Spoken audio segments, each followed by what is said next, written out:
There's no Johnny Cash's or Waylon Jennings or those kind of people, or Loretta Lynn's. Well, there's a good reason for that, because none of those people would have been allowed to exist today. My name is John Rich, and this is my story. So I grew up in a town called Amarillo, Texas. So if you look at the state of Texas, go to the very top where it squares off like this. That's called the Panhandle of Texas. Were it not for Interstate 40 rolling through Amarillo, there would probably be no town there. It would just be more cows and more wheat fields. A lot of tough people out there, cowboys, oil workers, a lot of agriculture. I'm the oldest of 4 kids. So I have 2 younger sisters and then a baby brother. My dad was doing everything from, he was a night watchman at Amarillo National Bank. He was slopping hogs for the neighbor's hog farm next door, giving guitar lessons, selling used cars, mowing people's grass, detailing people's cars, literally anything he could think of to make sure we didn't go without, and we didn't go without. My dad is a preacher. My dad started preaching when he was about 19 years old, and he never preached in the big churches, so there was never any salary really attached to anything he was doing. My dad's more of a prison preacher. I never remember my dad without a guitar hanging around his neck. So he preached in little churches, or he'd preach in prisons, or he would preach in the streets, wherever he was at. And one of his big assets was he could pull a guitar out and start singing, because they might not want to hear him preach, but they wouldn't mind listening to him sing for a minute. And he knew that. So man, he would sing and wear it out. One of his extra jobs was to give guitar lessons there in Amarillo, Texas. When I was about 5 or 6, my dad goes, "You want to go with me to guitar lessons?" I'm like, "Sure, Dad." I mean, what kid doesn't want to tag along? I said, "Sure, Dad." So I go down there, and he's got this semicircle of probably 20 adults sitting there with their guitars. I sit down next to my dad, kind of behind him. He hands me this little tiny guitar. He goes, "Just try to follow along," and then he starts teaching. Well, I sat behind him, and I'm just doing what he's teaching them to do. And within about 2 or 3 months, I was out playing all of his students. My dad goes, "You're picking that up pretty quick." He goes, let's work on it a little bit more. And next thing you know, I'm playing pretty much everything my dad can play. Never dawned on me people make money playing music. Amarillo, Texas, come on, you better be able to herd cows, run a combine, something to have your career, not music. So being around that early on, it was a real binder between me and my dad, something we could do together, play music together, watch him do it in church, watch my dad write a song, spend a whole week, and hear him in his back bedroom working on this song and writing lyrics down. And then he would sing it to people on Sunday morning, and I said, I saw him write that, and then watch people respond to the song. I was like, that's like magic.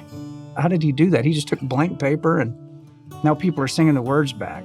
It was very inspiring. I look at where I'm at today as a songwriter, and I think back of how I was struck by that my dad was able to write something, perform it, create something out of nothing, and see impact happen.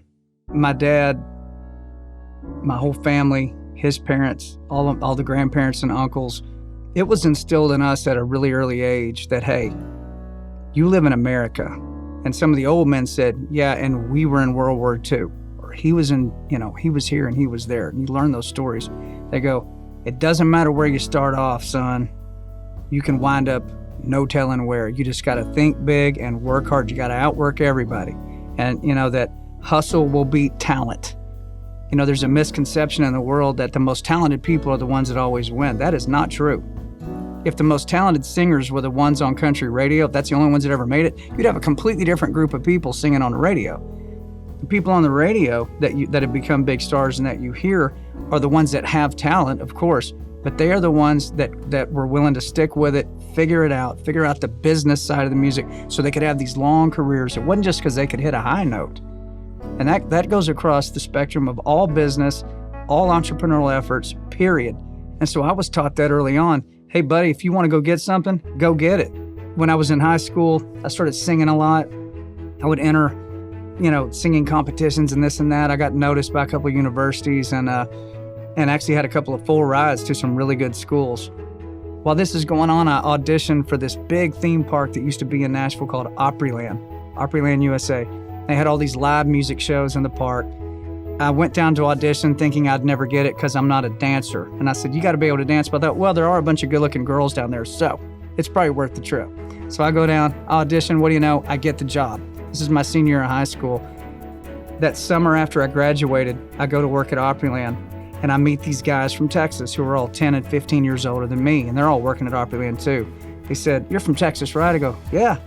We're putting a little band together, and would you want to be in the band? You play a little bass? I said, I play barely, but yeah, I play a little bit of bass. They said, well, let's meet this weekend. We'll have a rehearsal, and if it goes well, maybe we'll play a couple of shows. I said, sounds good.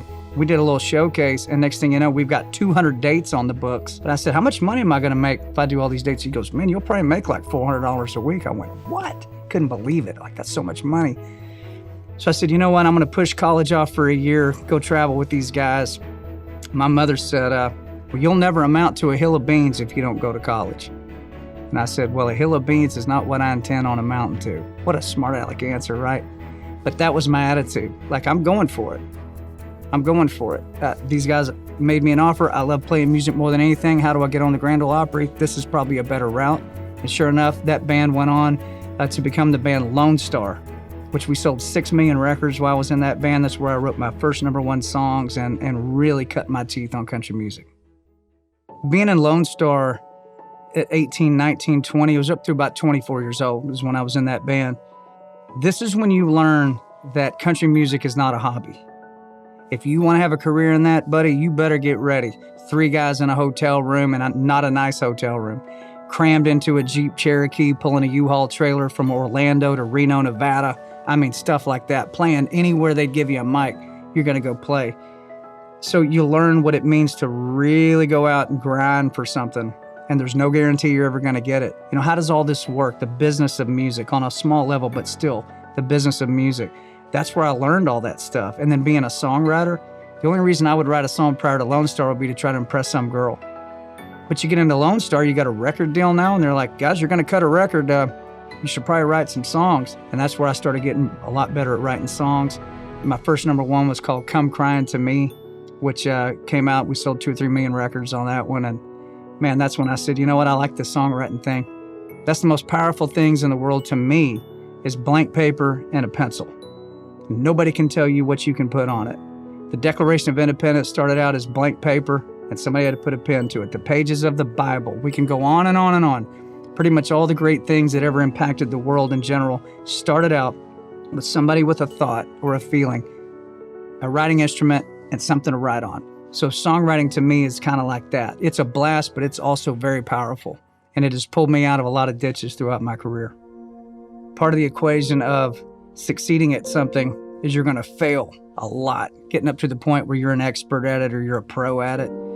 And so the question is, how do you deal with failure? Because you're going to get it. If you're not failing, then you're not trying. We all know that old phrase. It's very true. For me, when Lone Star fires me, they go off and put the biggest song out in the decade. I lose my solo deal. I'm damaged goods. I thought, what is the only thing I can still control? And I tell people this all the time. When everything seems out of your control and things are just blowing up left and right, you got to think, what's the one thing I still control? It could be something as simple as what I'm going to eat, how I'm going to exercise, something simple, and control it very well. And you will start to build back out from that slowly but surely back into the realms of things that you'd actually like to be doing. For me, it was songwriting. So you can take away my record deal, you can take away my concerts, you can take away the awards and all that, but I still got a pencil and I still got a notebook. And I still got this old Gibson guitar sitting here, and nobody can tell me what I can write on this page. I've been asked to write songs for all different kinds of reasons. I've sat down with my buddy Big Kenny, have a couple of cocktails. What's the craziest thing we could come up with, Kenny? Save a horse, ride a cowboy. Oh, that sounds good.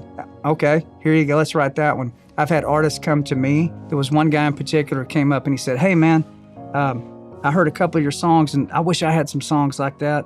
And I'm just trying to get a record deal. So could I use a few of your songs in my showcase? I said, yeah, I guess. And I'm like, who are you again? He goes, my name's Jason Aldean. I went, never heard of you. What songs do you want? And he starts listing off some of these titles.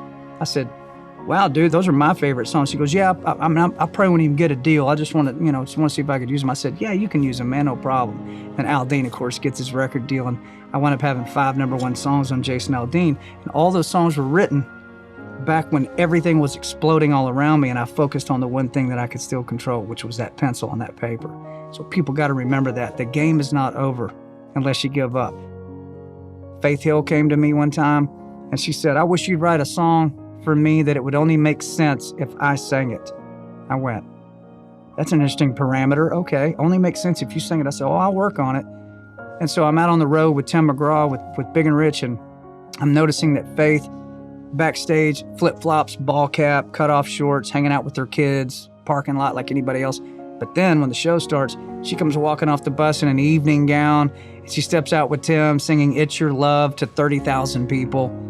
She gets through, she walks back off 5 minutes later, ball cap, tank top, back to normal. I went, that's what the fans don't know about Faith. That's what they need to know about Faith. They don't get to come backstage and see that.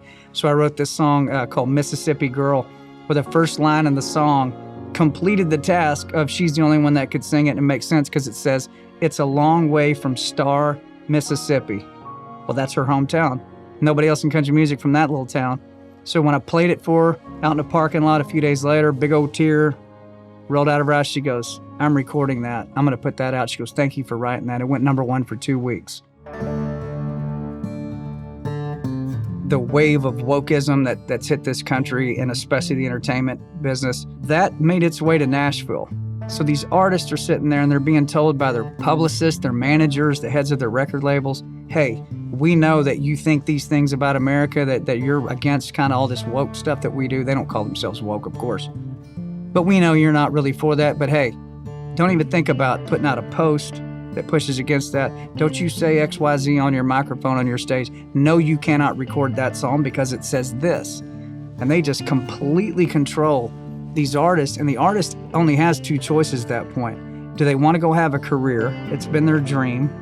Do they play the game, go forward, and just don't step on these landmines? Or do they go out and hit the tripwires and light the place up and lose their record deal and not get invited to the awards show, and radio won't play them and so forth, but basically erase their career?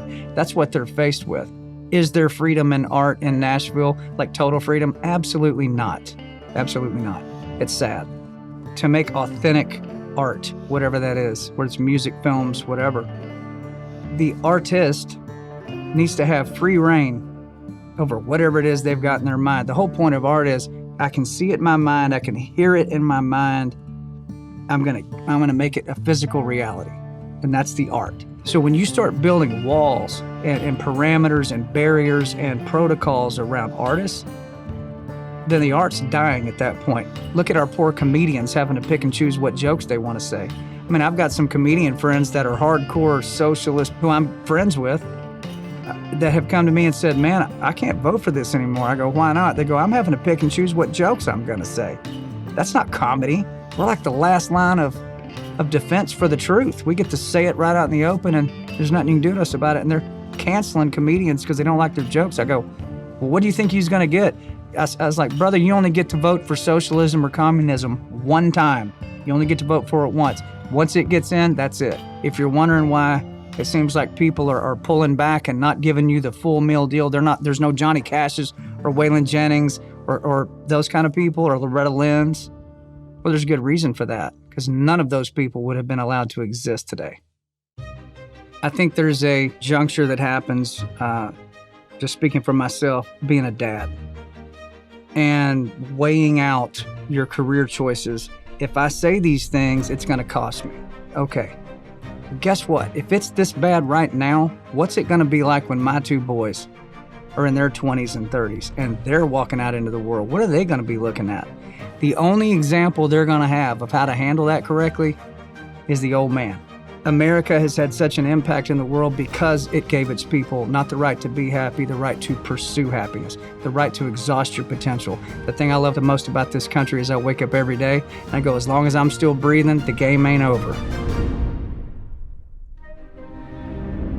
Hey folks, I hope you really enjoyed watching this video. To keep PragerU videos free, consider making a tax-deductible donation. God bless.